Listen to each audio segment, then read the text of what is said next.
안녕하세요. 뉴스반장입니다. 고위공직자 범죄수사처 공수처가 9일 윤석열 전 검찰총장의 한명숙 모해위중 교사 수사 방해 의혹과 관련해 조남관 법무부 연수원장, 당시 대검 차장검사를 소환했습니다. 법무부에 따르면 공수처 수사 3부 최석규 부장검사는 이날 조 원장을 피의자 신분으로 불러 조사했는데요. 윤 전 청장이 지난 3월 2일 대검찰청 감찰상과장을 주임검사로 지정하는 방식으로 임은정 당시 대검 감찰정책연구관, 현 법무부 감찰 담당관을 교체해 수사를 방해했다는 의혹과 관련해서 대검 지휘부의 의사결정 과정에 대해 추궁한 것으로 보입니다. 조 원장을 포함해 당시 대검 지휘부는 임 담당관의 수사방해 주장이 사실과 전혀 다르다는 입장을 펴왔는데요. 이날 조사에서도 직권남용 권리방해 등의 혐의를 전면 부인한 것으로 알려졌습니다.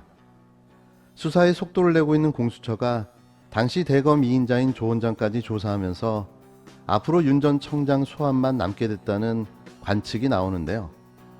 이는 너무나도 당연한 수순인 거죠.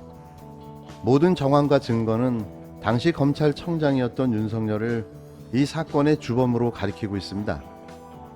공수처 수사가 왜 이렇게 더딘지 답답할 뿐인 거죠.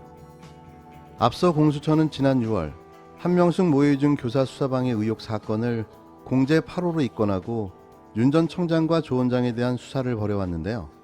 지난 7월 법무부 감찰관실과 대검 감찰부를 압수수색해 자료를 확보한 데 이어 지난달 임 담당관과 한동수 대검 감찰부장을 참고인 신분으로 불러 조사했습니다. 임 담당관은 윤 전 청장과 조 원장 등 당시 대검 지휘부가 주임검사 교체 등으로 자신이 대검 감찰정책연구관 시절 맡았던 한명숙 사건 수사를 방해했다는 입장인데요. 그냥 작년 9월 대검 감찰정책연구관으로 가서 그때부터 3월 2일 사건 재배당 때까지 있었던 일을 기억나는 대로 가감없이 사실대로 말할 생각입니다. 좀 많은 분들은 좀 아시겠지만 우리 윤 전 총장님께서는 직접 나서지 않고 차장님 뒤에서 지시하는 좀 스타일이라서요.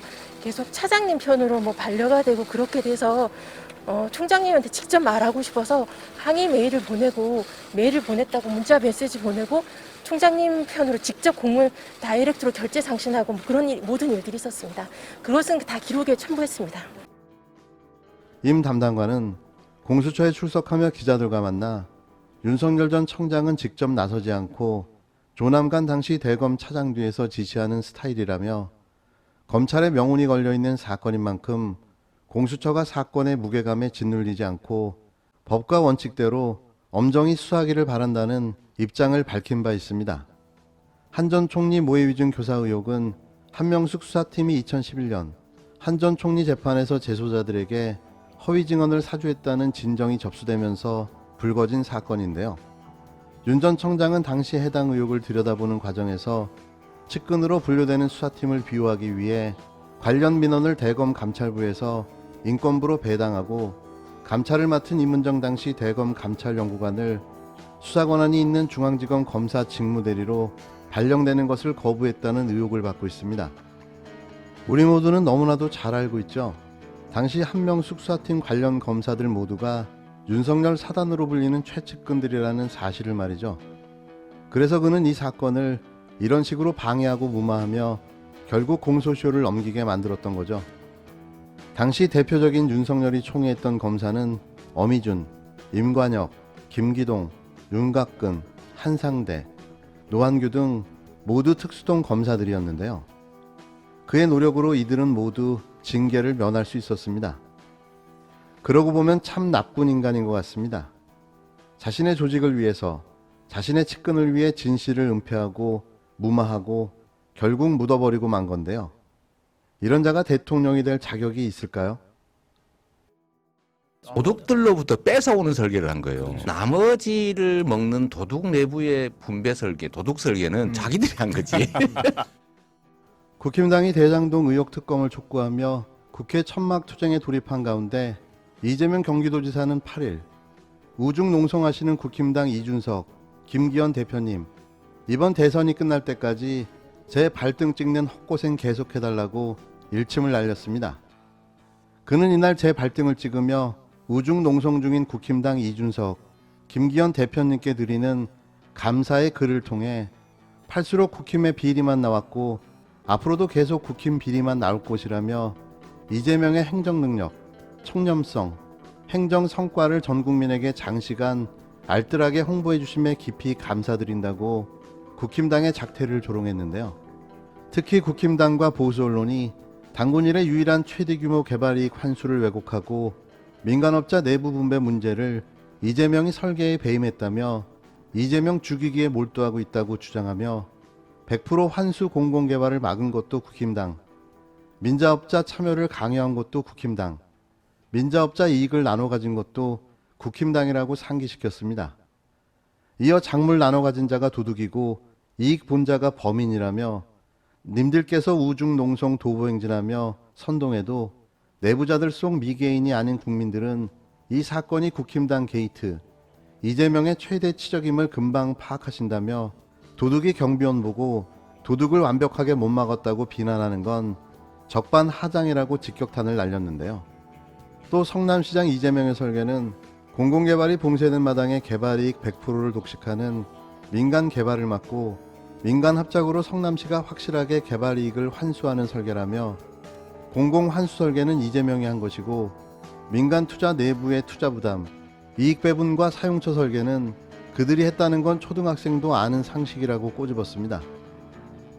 그리고는 2002년 분당 파크뷰 특혜 분양 사건으로 알려진 분당동 정자동 용도 변경 비리 사건에서부터 시작된 이재명의 토건 투기 전쟁 30년사를 소개했는데요. 한편 국힘당 측은 대장동 특검 천막 농성을 주말과 공휴일에 쉬는 것으로 알려져 신종 웰빙 천막 농성이라는 비아냥을 듣고 있습니다. 남들이 다 쉴 때 같이 쉬어야죠. 흡사 장재원 아들 장용준이 12일 구속영장을 검토한다는 검찰의 황당한 예고와 다를 게 없는데요. 이는 사건이 벌어진 지 무려 23일 만의 일입니다. 현행범으로 체포해 구속되어야 하는 범죄자를 무려 23일 동안 방치하고 있는 건데요. 이것도 웰빙식 수사인가 봅니다. 국힘당은 좋겠습니다. 모든 웰빙이니 말이죠. 끝으로 9일 민주당 서울 경기 대선 경선 3차 슈퍼위크의 투표 결과 발표를 앞두고 경선주자 이낙연 전 대표가 일명 대장동 특혜 의혹에 휘말린 이재명 경기도지사를 겨냥해 사이다도 공짜가 아니다. 우리가 요새 대장동이라는 비싼 사이다 값을 내고 있다고 말했습니다. 다 아시겠지만 사이다는 이 지사의 별명인데요. 또 하나마나한 네거티브 공세를 시작한 거죠. 끝까지 말입니다. 이 전 대표는 8일 오후 자신의 유튜브 채널에서 진행한 지지자와 함께하는 감사회에서 이같이 밝혔는데요. 더 언급하지 않겠습니다. 이미 기울어진 승패의 열패감을 모르는 바는 아니지만 이제 현실을 인정하고 제정신을 빨리 차렸으면 합니다. 본인이 이럴수록 본인의 미래는 점점 사라지고 마는 건데요. 이제 좀 끝냅시다. 정말 지긋지긋합니다. 그래서 지도자의 책임은 뭐냐? 그런 세계 8번째 나라가 된 대한민국의 여러 과제를 세계 8번째 나라답게 해야 돼요. 더 노련하게 국민들이 더 안심하실 수 있게 해야 돼요. 아무도 안 가본 길을 마음대로 갔다가 왔다 갔다 하거나 시행착오를 하거나 그리고 그냥 시원시원한 말 한마디로 막 될 것처럼 하거나 그럴 단계가 아니에요. 세상에 공짜가 없지만 사이다도 공짜가 아니에요.